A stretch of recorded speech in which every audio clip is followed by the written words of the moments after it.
messieurs, chers collègues, bien chers amis. Alors, le Gérondif est une structure importante et utile pour les personnes âgées.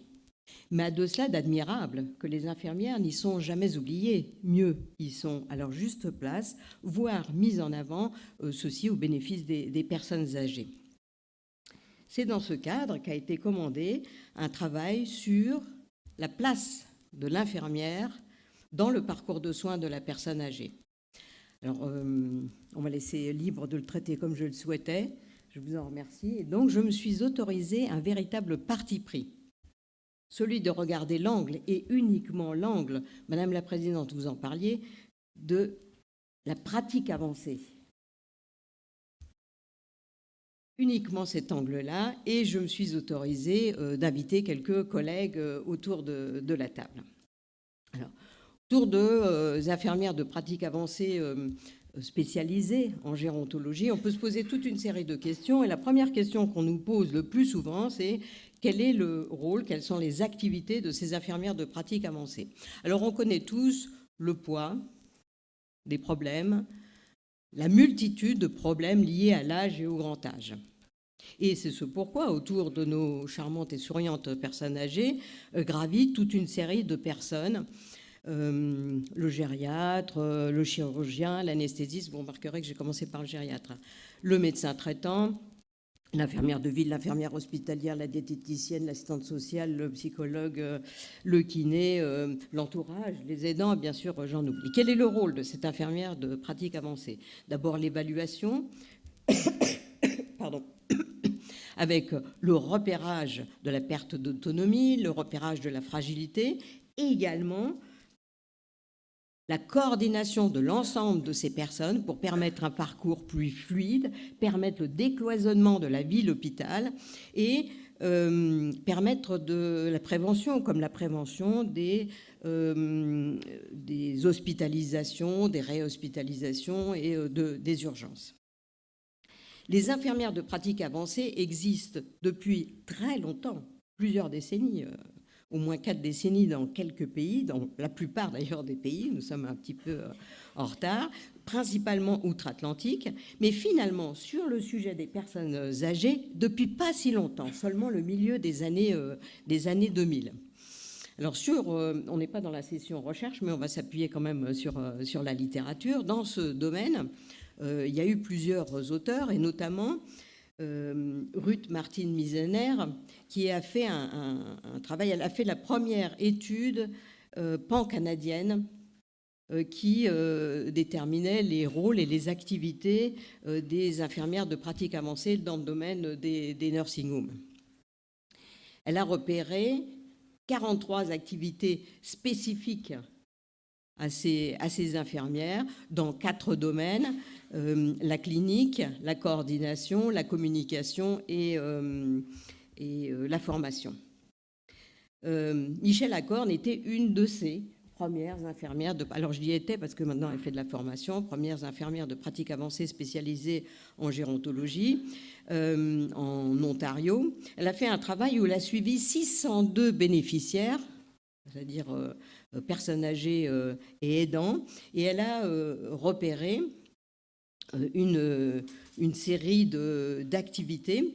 Alors, c'était des bénéficiaires qui étaient en résidence dans des nursing homes où il y avait des infirmières de pratique avancée, j'ouvre les guillemets, comme intervenantes principales en pleine autonomie. Je ferme les guillemets. Donc, elle travaillait en partenariat, c'est le terme consacré, avec le médecin, et elle a repéré plusieurs activités, comme par exemple tout ce qui est autour de la coordination, les entrées, les sorties, les admissions, le transfert en court séjour, le transfert en urgence, mais aussi la gestion des médicaments. Ici, un travail, ce n'est pas une étude, c'est plutôt un avis d'expert sur le repérage des éléments, des aspects critiques, et puis surtout la gestion de la confusion des personnes âgées.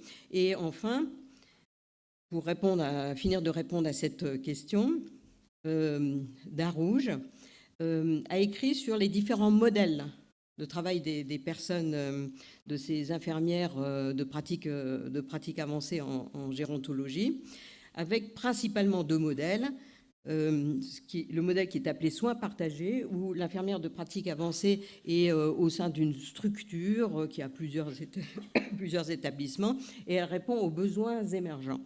Et puis, le modèle consultatif, c'est une infirmière de pratique avancée qui prend en charge un groupe de résidents de manière autonome, en partenariat avec le médecin. La deuxième question qu'on nous pose très souvent, ce sont les compétences. Quelles compétences? Alors, il y a énormément de publications sur le sujet. Nous avons sorti ici, de manière arbitraire, juste quelques articles, et nous nous sommes permis un classement avec des compétences transversales, c'est-à-dire pour toutes les infirmières de pratique avancée, comme la gestion des maladies chroniques, la gestion de la douleur ou la collaboration avec le personnel. Et puis des compétences spécifiques, propres aux personnes âgées, avec notamment la réflexion en éthique. On a sorti ici le livre de Hamrick. Pour ceux qui s'intéressent au sujet, Hamrick a écrit un livre qui fait date sur les infirmières de pratique avancée avec leurs compétences. D'ailleurs, le référentiel de compétences français a sorti quasi in extenso les compétences qui figurent dans le livre de Hamrick, mais n'a pas pris toutes les compétences. Et malheureusement, pas sur les réflexions en éthique, c'est bien dommage, et ça nous paraît particulièrement important en gériatrie, avec des réflexions à avoir autour du bénéfice du transfert aux urgences ou du refus de soins, par exemple. Mais aussi, et ça pourrait être, même si certains autres auteurs en parlent, ça pourrait être une spécificité française avec ces infirmières libérales, dont certaines pourraient être spécifiques en pratique spécialisée en gériatrie, la gestion des risques iatrogènes à domicile, on en a parlé tout à l'heure, hein, douche, tapis, etc., la gestion des transferts en court séjour, toujours nos collègues français sur la coordination du parcours, et pour citer encore une collègue française, la formation. Tous les auteurs, quasiment tous les auteurs de ces papiers s'accordent à dire que lorsqu'il y a une infirmière de pratique avancée qui a ces compétences-là, ça permet le rehaussement des compétences de l'ensemble de l'équipe, je dis bien l'ensemble de l'équipe, en pluriprofessionnel. Et maintenant, qu'est-ce qu'en pensent les bénéficiaires, hein, les patients, les personnes âgées, les familles, les aidants et les soignants? Alors d'abord, un travail de Kelly Kilpatrick. Kelly Kilpatrick était était une de mes collègues à l'Université de Montréal, spécialisée en pratique avancée, plus spécialement maintenant dans le domaine de la gériatrie, et elle vient d'avoir une chaire à l'Université McGill, une chaire magnifique, hyper bien dotée. J'ai l'impression qu'on entend le trémolo de jalousie dans ma voix. Et elle a fait un travail absolument passionnant sur l'implémentation de ces infirmières de pratique avancée, ici, sur la perception, avec une étude qualitative, avec 91 entretiens semi-directifs, très lourds, très longs, où elle est venue à plusieurs reprises, donc vous voyez le corpus de données, et elle a ressorti une série d'éléments avec l'amélioration de la qualité des soins perçus, une meilleure écoute des personnes âgées et de leurs familles, une meilleure écoute des soignants, des réponses plus rapides et des notes de transmission qui étaient meilleures. L'avantage de très bien connaître les auteurs, c'est qu'on peut les appeler. Donc j'ai eu droit à des verbatims complémentaires où les infirmières disaient dans tel EHPAD, on voit le médecin une fois par semaine, sauf urgence, et lorsqu'on a une question qui n'est pas urgente le mardi, il faut qu'on attende le lundi suivant pour y répondre. Maintenant qu'il y a une infirmière de pratique avancée, on a des réponses plus rapides. En tout cas, si elle ne les a pas, elle sait où les chercher et comment les chercher. Et puis un travail de plug, j'aurais peut-être dû le mettre avant parce que c'est un travail antérieur, c'est une des premières d'ailleurs à avoir documenté la perception dans ces services de long séjour. Elle a fait un travail un petit peu comparable et elle a pu repérer d'une part la perception de l'amélioration de la qualité des soins, mais d'autre part des soins avec un soutien informatif, j'ouvre des guillemets, informatif et émotionnel pour permettre de prendre des décisions collectives. Et ça, c'est vraiment très intéressant. Alors, la question la plus importante, à notre sens, et la plus excitante, c'est quel est l'impact de ces infirmières de pratique avancée sur la qualité des soins et en termes économiques.